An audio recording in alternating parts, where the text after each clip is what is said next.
Hi. Welcome back. Hello, and welcome back. I haven't seen you since today's Thursday, since Monday. Yeah, you haven't seen Where me have you since been? Monday. I, like Henry Smith, just dipped out for a little bit. Oh. Just went on a little adventure. You went back to your own apartment? Yeah. Oh my gosh. Welcome back to the Dead Giveaway podcast. Yes. This is part 2 of episode 2. So if you haven't heard part 1, go back and listen to it. Otherwise, this is not going to make sense to you. Yeah. Or you're going to spoil it and you're going to have a little moment. So yeah. So the whole point is to play the game in the beginning and then you're going to come in and for then true get crime. the story in the second part. Yep. All right. Let's just jump right in because there's a lot here. Yeah. I'm like, I'm scared almost. I'm curious because based on what I told you, I feel like you don't know this one. I don't think I do because I feel like those, like the way that the crime scene was laid out, the body, like I would have heard that. Okay. Let's start with where this happened for real. This is one of the most famous murders in Australia. I knew it. Yes. Australia always has the craziest ones. So this is the Catherine Knight case. Okay. So Catherine Knight was born on October 24th, 1955. In 2001, she became the first woman in Australian history sentenced to life imprisonment without the possibility of parole. Whoa. Yes. So in 2001, she was the first one? Yep. Wow, they're really easy over there in Australia. Or women just don't go super crazy. Like I don't think so. Have you ever met an Australian? There's a lot of room in the outback to like kind of, and everything once it's like bite, sting, tear, maim. Sure. They just stick them in a room with a Komodo dragon and say, exactly. They'll just let the wild dingoes eat their baby. Oh. Okay, so she was convicted of murdering her partner, whose name was John Price, in February of 2000. The crime shocked Australia not only for its violence, but for the deliberate actions taken after his death. Oh, so she was convicted of it. Mm-hmm. Okay. So she still, to this day, remains incarcerated at Silverwater Women's Correctional Center, where she's going to spend the rest of her life. And what the judge wrote, I'll get to later. Okay. But it's the first time in history that that's ever been done in Australia. Ooh, okay. Okay, so Catherine Knight grew up in a deeply fractured household in regional New South Wales. A little sus, with all the relationships. She could definitely have been from a trailer park in Smithville. I got news for you. Hey! Sorry, Bastrop, before Hollywood got involved.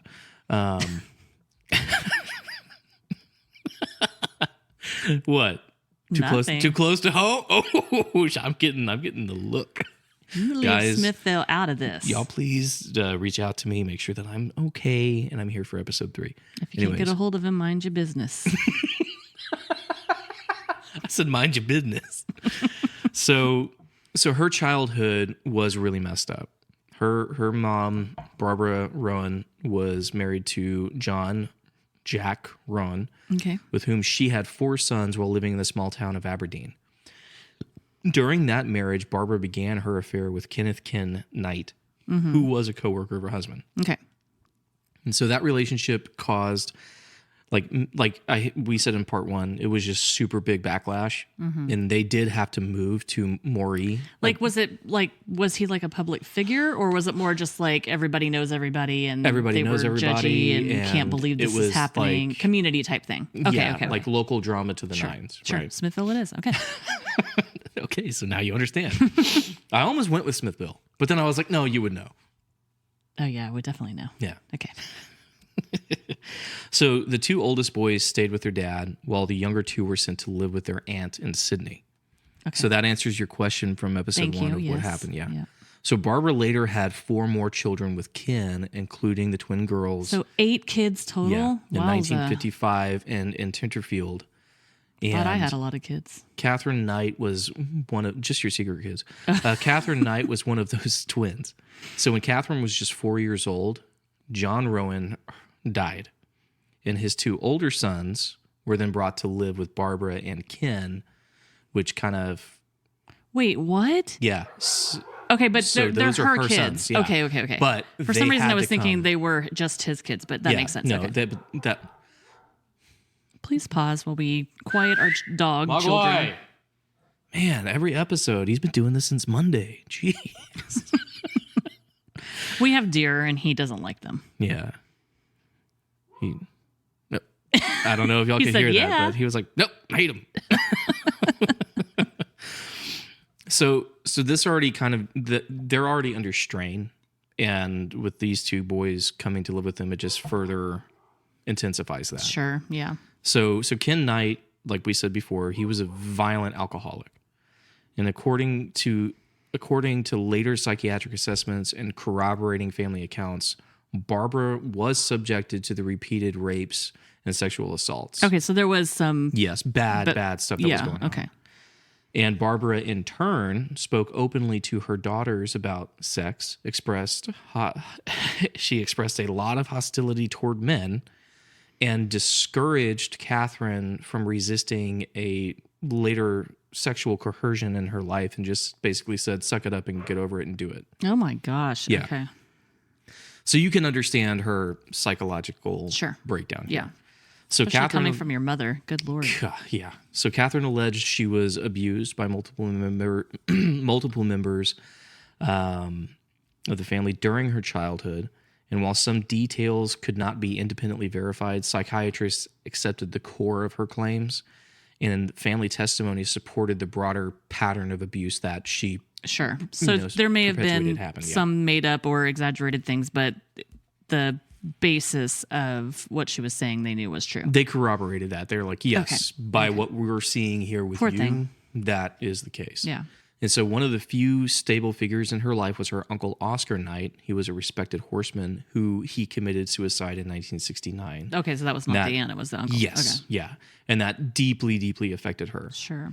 The probably stable man that she's got around. Yeah. And in that same year, they returned to Aberdeen. So they moved back from Maury. Oh, yeah. Okay. If I'm saying that wrong, please let me know. Or don't. When she was at school at Muswell Brook High School, she was, again, they said volatile. Yeah. And classmates remembered her as very intimidating towards smaller students, capable of sudden aggression, and involved in at least one serious incident involving a weapon. In one confrontation, a teacher injured her while acting in self-defense. Dang. Yeah. She was like just out of control. Time bomb waiting to happen. At the same time, she could be compliant and well-behaved, even earning awards when she was calm. And this is the thing that baffles me, is that she left school at 15, unable to read or write, but she could also win awards and be praised for being compliant, but she's smart. She never learned to read or write. Yeah. And she ended up working briefly in a clothing factory before taking the job she described as her dream job, which was at a local, I'm gonna butcher this, but abattoir. It's a fancy word for slaughterhouse. Yeah. Abattoir. I should have looked that up. Yeah. But come at me in the comments. Let me know.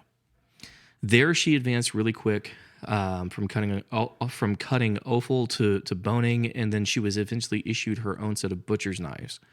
And she kept those hanging above her bed at home. That's how attached she was to these knives, claiming that they were always useful.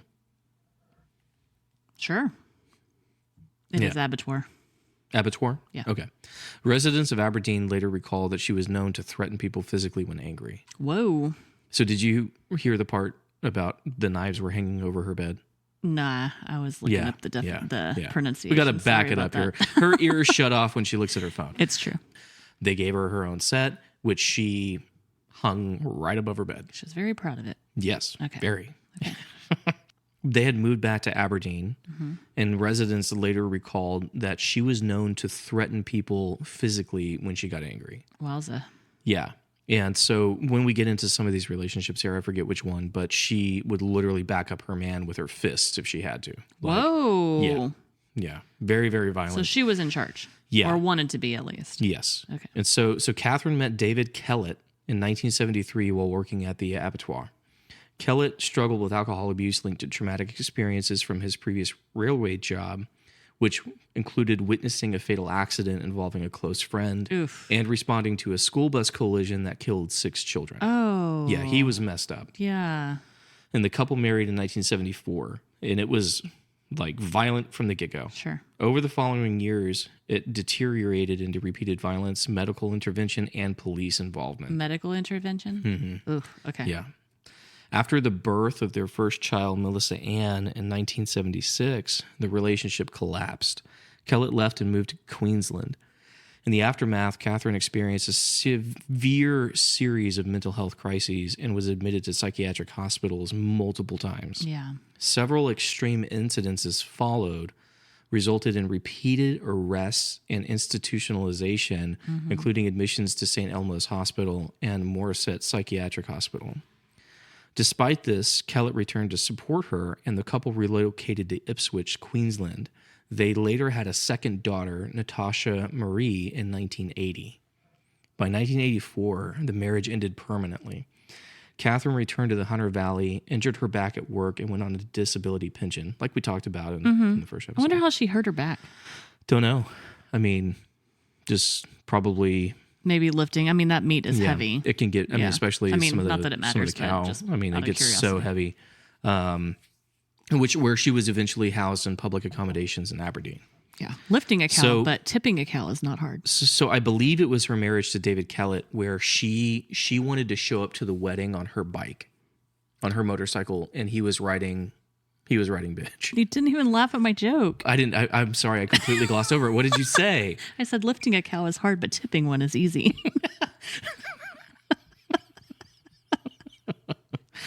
I've never been waited on by a cow, so I wouldn't know. Oh my gosh. Dad joke number 1. Get ready, folks. Here they come. Anyways, go ahead. Sorry. Utterly the worst timing. You're making a moo point. It would behoove you to stop while we're ahead. I can't. Continue. If Bella is listening to this, she's cringing. Yeah, I hope so. Yeah. You're welcome. Again, I believe this is the wedding to David that she was wanting to show up to the wedding on her motorcycle. Okay. And he was riding on the bitch seat. Nice. Drunk off his butt. Oh, all right. And her mom told him then, be careful, don't cheat on her. It won't end well for you if you do. Yeah. Yeah. But did you actually call it the bitch seat? I don't know. The sidecar? It's not a sidecar. It's the back seat. It's where you have to put your arms around the one driving the motorcycle. It's called the back seat.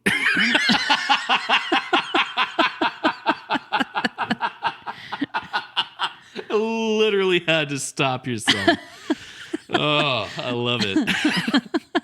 Anyways. Moving on. So in 1986, Catherine entered a relationship with David Saunders, a minor, and Saunders moved in with her. And by minor, you mean somebody who goes into a mine, not a person under the age of 18. He's 38 years old. Okay, thank you. He's a 38-year-old minor. Yeah. You never know. Hey, I'm 35 and I still act like I'm a minor. This is true crime, so I know. Yeah. Yeah. You're my 5th child. But I love you. Oh, thanks, Mom. The relationship cycled through frequent breakups and reconciliation, and in 1988, Catherine gave birth to a daughter, Sarah, fathered by Saunders. This is the guy who kept his apartment. So he kept his apartment in Scone, Australia. And then just disappeared. Yes. Not entirely, though. Oh, okay. So we get to hear what happens to him? Yeah. Okay, good. So the relationship cycled through frequent breakups. Like I said, he placed a deposit on a house, which Catherine later paid off. Ooh. Yeah. So the relationship ended very violently. Saunders eventually left town, took an extended leave from work, and went into hiding. Because he was scared of her? Yes. Ooh. So after his disappearance, to get a jump on it, she goes to police wanting protection, which resulted in an apprehended violence order against him. Which is like a restraining order, I guess. Okay. Yeah. And so months later, he returns briefly to see his daughter and then just disappears again. Wow. Yeah. I mean... But he was like... He was scared. Yeah, he said he was scared. Yeah. Which obviously, rightfully so. Kevin Harrow was absolutely fictitious. That never happened. That never took part in this. That was just another little red herring to throw in the mix to throw you off. Which one was Kevin Harrow? The one with the wife? Yes. The man about town. Come on. Yeah. I knew it wasn't her type. She likes butchers and miners. Butchers and miners.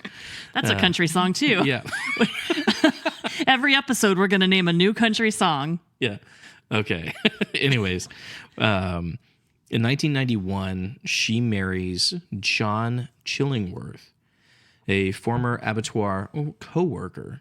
Chillingworth? Yes. That's a cool name. She became pregnant and gave birth to their son, Eric, the following year. How many kids is this now? She's got the 2 daughters, or the 3 daughters and the 1 son, I believe. Okay. It might be 2 daughters. 3. No.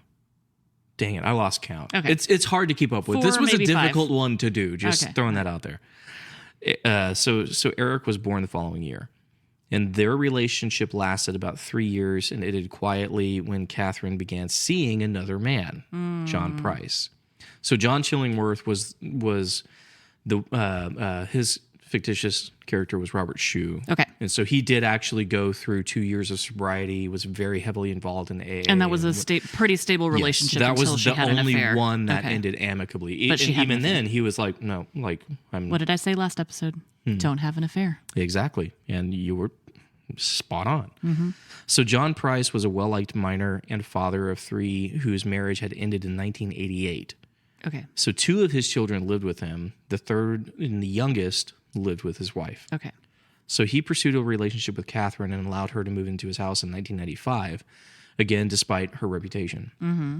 So initially, the relationship... Have you seen a picture of this woman? Yeah. Is she just beautiful or what? Okay. That subject, I'm not going to say... In your opinion. In my opinion... By Aussie standards, I guess she was a dime piece. I don't know. So that's a no. She was a pretty stout woman. Like, she was not a small woman. Oh, so, okay. Yeah. So she was like a rugby player. I'm kidding. It was a joke. He's shaking his head at me. Yeah. Okay. No. Anyways, continue. The conflict in their relationship escalated when he refused to marry her. Shortly after that, Catherine recorded items Price had allegedly taken from work and sent that to his employer. And that's what caused him to lose his job. And he was fired after 17 years. Oh. In his defense, it was crap that they threw away that he took out of, they call it the rubbish bin, that he took out of the trash can. Oh, then why do they care? But I guess because it was maybe medical kits or like first aid kit type things, and maybe they were expired and they had to be disposed of. I don't know. I didn't get too deep into that. So she ruined his long-term career. That's when he immediately ended the relationship and forced her to move. Sure, don't blame him. But months later, he resumed contact and said, I want to have a relationship with you, but you're not moving back in. So he wanted to try to restart things, but maybe take it slow, not get so involved right away. And his friends increasingly distanced themselves the longer that their relationship continued. Yeah, they're probably scared too. Yeah, exactly. So in late February of 2000, it reached a breaking point, and he obtained a restraining order against her on February 28th. Okay. Despite that, the 2 met again that night. Okay. And this is when he sends the kids to go stay with a friend so they can have a little Price's sexy children date were night. Staying elsewhere. Okay. And he actually spent the evening with neighbors. Then he returned home and went to bed around 11 p.m. She went and bought herself sexy lingerie, woke him up. They had coital embraces. Price. Coital embraces. It says that he actually did purchase the lingerie for her. Mm-hmm. But again, there's a little bit of a conflict there. Yeah, it just depends on where you're looking at. Read that he bought it, etc. But they were planning on, a little rumpy-pumpy. The next morning, when he failed to show up for work, a neighbor noticed his car was still in the driveway. And when attempts to wake him failed when they were banging on his bedroom window, they went around and blood could be seen on the door. And that's when the police were called. Yeah. Yeah. So again, he was stabbed 37 times at least on the front and back. Vital organs were penetrated, and blood evidence showed he woke up, tried to escape, and collapsed after massive blood loss. She chased him through the house. That's why there was blood in multiple rooms and out the door. And she chopped off his head. Yes. And skinned him. Yes. The crime scene revealed, again, post-mortem manipulation, So this is the sickest part right here. She was so proficient at skinning that she was able to remove his skin as a single pelt. What? Head to toe. Oh my gosh. And so before she decapitated him, she skinned him. You guys can't see my face, but I can't blink. Pure and utter horror. No, this is disturbing. Like this one, this was gross. I am just shocked. So, and she hung that in the doorway. Yeah. Oh my gosh. Yeah. Oh. Okay. Yeah. That's when they found his head in the pot with the vegetables, the dining room with a place setting for 2 with his daughter's names on it. And there was a third plate they found that had been thrown into the lawn.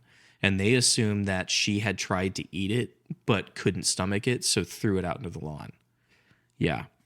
So was she planning on feeding the kids that? She was planning on feeding them their father. Dad's. Yes. Oh my gosh. Yeah. Oh my gosh. Okay. So the handwritten note was by her, and it was actually misspelled, a lot of it, and it didn't make sense. Yeah. And she accused him of, sexual abuse, and that ended up being heavily investigated, and it was completely unfounded. Right. It was not true. Yeah.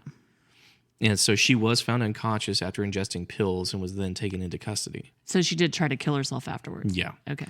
So she was charged with murder in March of 2001. She initially offered to plead guilty to manslaughter, which prosecutors rejected. This was way too violent for that. Yeah, they're not going to do that. So she entered a not guilty plea, and a jury trial was scheduled. Oh, boy. So due to the graphic evidence, the prospective jurors were warned well in advance, with several of them withdrawing.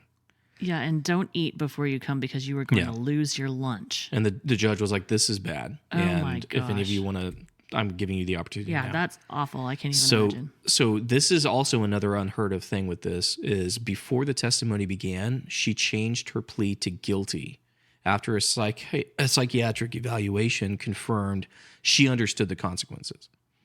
Yeah, so no insanity plea. Like, you knew what you were doing. Psychiatrist agreed she was legally sane. Wow.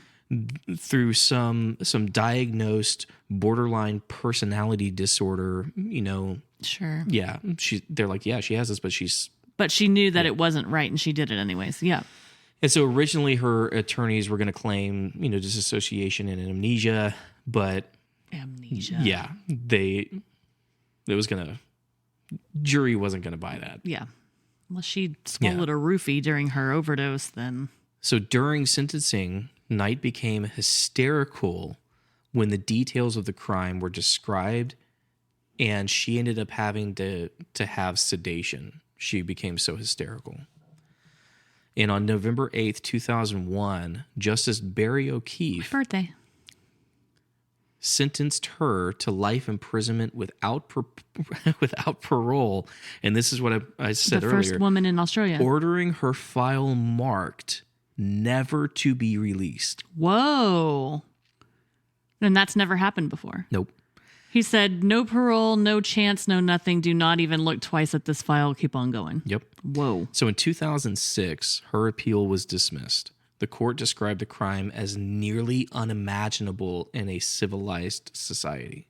And they said, nope. Not even in an uncivilized society. Yeah. Like, that is beyond terror. I can't. Yeah. So to this day, she still remains incarcerated at the Silverwater Women's Correctional Center. And despite the severity of her crime, it's reported that she has not committed any acts of violence while in custody, has reportedly acted as a mediator among inmates, and has received no violent disciplinary charges whatsoever since her incarceration. Well, yeah, because she doesn't have a romantic attachment to anybody in there, I'm sure is the reason. But I mean, I don't know, but I'm just saying that's my guess. And so to this day, the sentence remains unchanged and that she will never be released. Wow. Yeah. So, okay, so she was born in, to remind 55. me. Okay, and this happened in 2001? This happened in 2000. 2000, and then she was sentenced in 2001. 2001. Okay, so that was, let's see, she was 44-ish, and now this is 25. 25 years later. Wow. Mm-hmm. She's got a way to go. So there's some other interesting things. And so, mentioned earlier there's more that she was a stout lady. Yeah. So John Price was recorded as being 5'6". Oh, so he's little. And Knight was frequently compared to him during the court proceedings as someone who could have easily overwhelmed him. Yeah. And then she used to pick on the little kids in school too. So she liked to bully the little ones. Yeah. That's probably, I'm no psychologist, but that's a from what happened to her when she was a kid, then she has to go find somebody who's small and insignificant that can't defend themselves to prove herself stronger, Yeah. Well, she was noted for her physical strength and expertise with knives. What was her name? I got to look her up. Catherine Knight. So the evidence by her ability to drag him back inside after he tried to escape was huge. And also being expertly able to skin him to form a single crazy. Pelt. That's insane. I can't. That's that. That's why I was like, I know I've never heard this story because there is no way. Like I would remember that. So I'm going to go into a little bit more here. After her arrest and conviction, all 4 children were removed from her care. They were placed under the supervision of New South Wales Child Protection Services. The custody arrangements varied depending on the child. Some were returned to their biological fathers. Others were placed with extended family or guardians. Most reporting strongly suggests that the children were shielded completely and immediately upon her conviction. Good. And so hopefully they have a chance at some type of normal life, even though, completely. So although the 4 children and John Price's 3 kids were not physically harmed, authorities treated them as primary victims of the crime's aftermath. Absolutely, yes. And moved quickly to shield them from the case's extraordinary notoriety. Good for them. So Australian courts issued strict suppression orders preventing the children from being identified in any way. Good. In cases involving minors, especially those connected to extreme violence, the children's court routinely blocks names, images, identifying details, etc. And in this case, those protections were especially critical given the nature of the crime and the fact that John Price's children were explicitly referenced at the scene. Yes, that's terrifying. Yeah. And so all of them were minors. Her kids and his kids, that's such an ordeal to have to go through. They were immediately relocated and placed into the care of extended family members. Good. They didn't mess around. Yeah. So to this day, major Australian media outlets like in ABC, 9 News, etc., have deliberately avoided pursuing a "where are they now" stories involving children. And it's not an oversight thing. It's an absolute ethical and legal boundary designed to prevent further trauma. Good for you, Australia. Yeah. Take note, USA. Yeah. And so in legal and child protection circles, the case is often referenced as a model for survival protection. Yes. An example Those of how the kids state... don't need that drama. No, exactly. And this is to prevent re-trauma from drudging it up. Yeah. They need to be able to heal from it, not relive it every day. Hearing it on a random good podcast, for them. Right? Yeah. Exactly. Yeah. But for real, they're not going to listen to us. And if you do, turn it off. But subscribe first. As a result of... That's not funny. I'm sorry.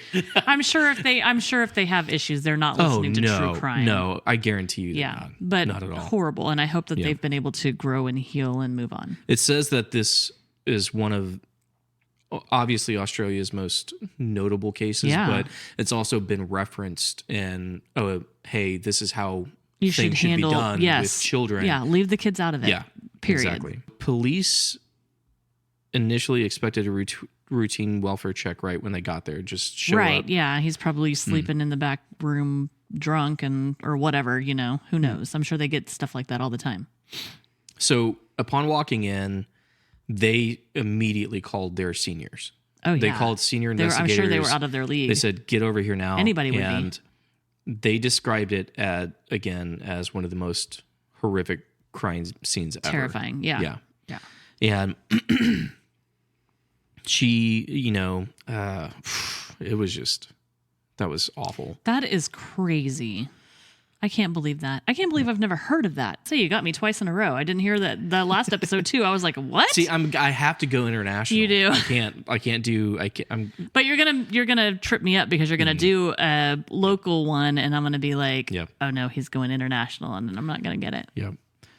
So her case is taught internationally. I bet it appears in criminology textbooks, forensic psychology programs, and law courses discussing life without parole and mental illness, often as an example of predictable escalation ignored for years. Mental illness aside, prison is the best place for her because you can get the help you need, and you're not going to be a danger to society, period. Yep. That's my opinion.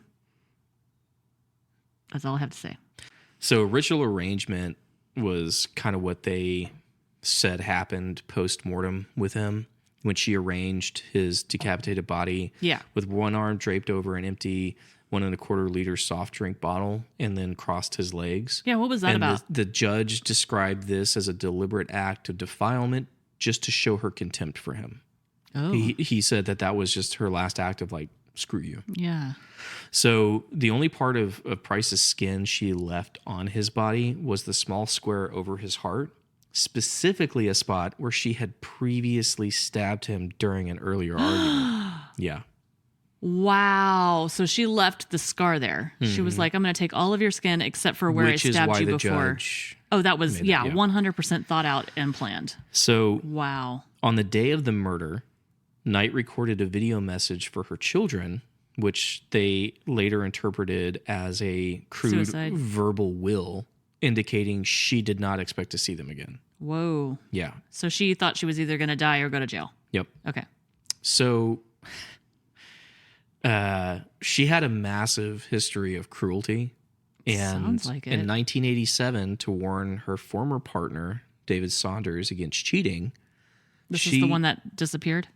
Let me see. David Saunders. Yes, because I believe her first husband was David Kellett. Yeah. Yeah, so David Saunders, he was the one with the apartment. Okay. And good thing he Smart kept it because she slit the throat of his 2-month-old dingo puppy right in front of him. Not the puppy. Yeah. Oh. Yeah, and it gets crazier. I don't want to hear any more if there's animals involved. After her first husband, David Kellett, left her, she was seen around town with her newborn baby, just violently, kind of moving the stroller, hit her in there, and ended up leaving her daughter on a railway line minutes before a train was scheduled to pass, and a local, I guess maybe bum drifter, found it just in time. Oh my God, and moved it? Yeah. So she tried to kill her baby? Yes. And she didn't have charges pressed for that? No, she did, and that's when she ended up going into That's when she went into the my gosh, hospital. I literally am like, my head hurts. So this is the one that's going to make you. If you're going to say this is what's going to make me upset after the two things you just told me about the baby and the baby dingo, I'm done.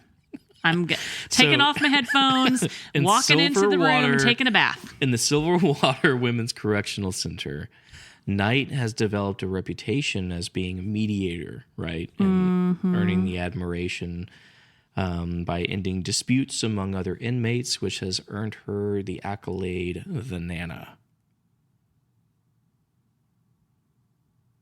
Do you have a cricket button? I have nothing to say to that. Because the Nana I know, never mind. Just never mind. Wowza. No, I knew the Nana. When I read that one, I was like, that's gonna irk you the most. Ugh. Just after everything she's done, that's gonna be the thing.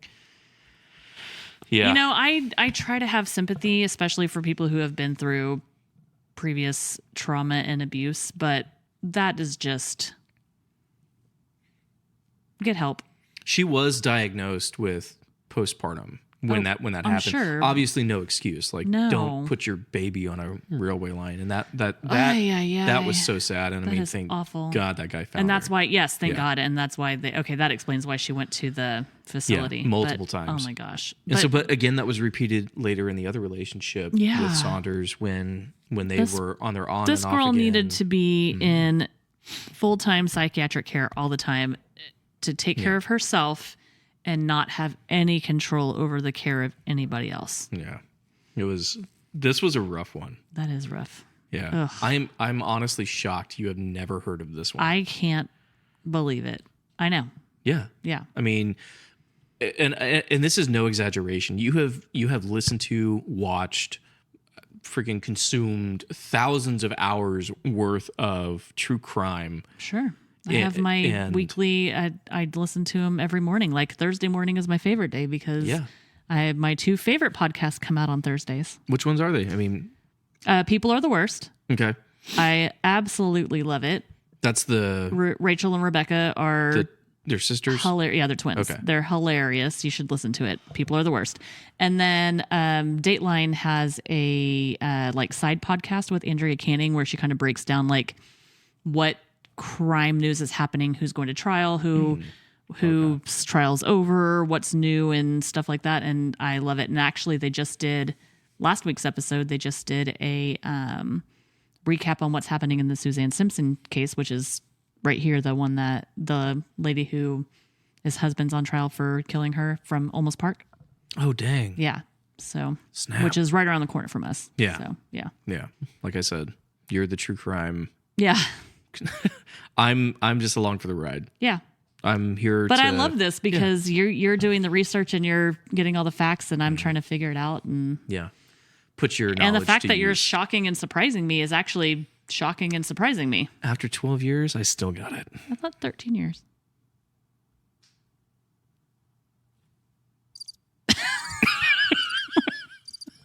Well, no, this will be our 13th. Oh. This will be, but sorry. He's really good at remembering anniversaries and dates and stuff like that. I am not so much. Oh boy. But I love you. That's what matters. Really bad. I know. Could have been like, no, this will be our 15th. Oh, yeah. I would have been like, then I need a bigger present. Here's a BMW. Woo! Listen to episode 1. Yep. Gotta love a throwback. Okay, so in every episode, part 2, we want to highlight a resource organization, nonprofit that helps victims or their families, or but the one that we're going to highlight based on this one is called Victim Connect. So it's a victimconnect.org. Again, links, all that are going to be in the show notes. So just scroll on down. And oh my gosh. You sounded like the guy from, what is it? Big Ten. Baymax. Oh, Baymax. Yeah. What did I Big Ten? Big Ten. Oh, Lord. Oh, man. Right in the most serious part of the show. I know. I'm so sorry. Oh, my gosh. Okay, so the Victim Connect Resource Center is a 24 hours a day, 7 days a week, anonymous, confidential hotline where victims and survivors of crime can receive support, information, and referral options confidentially and compassionately. They say on their website, our victim assistance specialists receive extensive training and mentoring to provide emotional support, information, and referrals that empower visitors as they navigate the physical, emotional, legal, and financial impacts of crime. Okay. So, victimconnect.org. That's awesome. 24 hours a day, 7 days a week. Go check it out. Yeah. If they have a donate button, hit donate. Help them out. Yeah. These places are doing good things. So, yeah, all of these places that we've been highlighting should have a section in their website, if you go check them out, where there's getting involved, giving back, helping, etc. And so, yeah, definitely go check them out. And if anything, you can just share the information because you never know who in your network, especially social media, like who in your network could just use that information or need that information or know somebody who needs that information. Right. So exactly. Awesome. So this case, as I was going through doing the part 1, trying to trip you up, I was blown away. I mean, I am not as familiar. So no, that is probably one of the most terrifying cases I've ever heard. Like that is insane. Yeah. No, wow. It was. Can you maybe kind of tone it down next week? Because we had 2 like pretty intense ones. Well, let's just go for some petty theft or some grand larceny, maybe. Yeah. You know? Yeah. Somebody steals a Grand Camino. Maybe just some Grand Theft Auto. Right. Exactly. Know? Yeah. So I don't know. We'll see what you have in store for us. Yeah. All right. We'll see you guys next week. Follow us on Instagram, TikTok, Dead Giveaway Podcast. If you want to email us any questions, queries, complaints to Billy. Complaints, yeah. Or if you know of any organizations or resources that we should highlight on our part twos, please email those to us so we can know. Or if you've heard of a crazy case that I might not have heard of, send that suggestion into Billy too. I don't check the email. That's all him. So help me trip her up. But he'll tell me if you say something nice. No, I won't. I'm going to say, oh, they said something nice about me. Yeah, they said they really like my mustache. They haven't seen me yet, so they don't know that I have a mustache. He has a mustache. It's nice. Oh, thank you, honey. You're welcome. I appreciate that. Yeah, I grew it myself. I did too. Oh, God. Sir, when did you get here? And I'm Nancy. Oh, I love it. That's so good. Oh, man. Okay, we're going to stop joking around now. All right. So, again, subscribe to the show. Follow us. Oh, we are on YouTube. The episodes will be going live up on YouTube as well. And you can subscribe to the channel. Wait, like video? No. Oh, thank not God. Yet. Not yet. We're not at that point. We're in the pupa stage. Okay. Here. We'll get there. Yeah, we're like toddler. I got a lot of plastic surgery to go, but we'll get there. Anyways, we also are on Patreon. If you guys want to support what we're doing, help us keep the podcast going and afford us some more time and opportunity to expand, do more grow. Research. And one of the things that we are actually going to be doing, and that will be in the Patreon, it'll be second or third tier, is we are going to do a maybe monthly or bi-monthly Carley does the research episodes where she gets to go in and deep dive. Yeah. And so that'll be exclusive to Patreon members. Yeah. I'm still trying to decide if it's going to be an episode that we've previously done and I can go in and really deep dive and get more information and stuff like that, or if it's going to be something completely different, but we'll get there. Yeah, we'll figure it out. And if that's something that you guys find interesting, just shoot us an email, let us know what you would think and what you would like. Also, I think we are going to do that in Patreon too, as a bonus episode, our segment Dead Wrong that we were joking around in part 1. I think we're going to do, and we'll come up with something for that too. Yeah. But, it'll be awesome. Yeah. You'll love it. Thank you guys. See Appreciate y'all there. Yeah. Bye. We finished each other's. Oh my gosh. I was thinking it. And you said it. Triple TKA. I'm going to write a letter.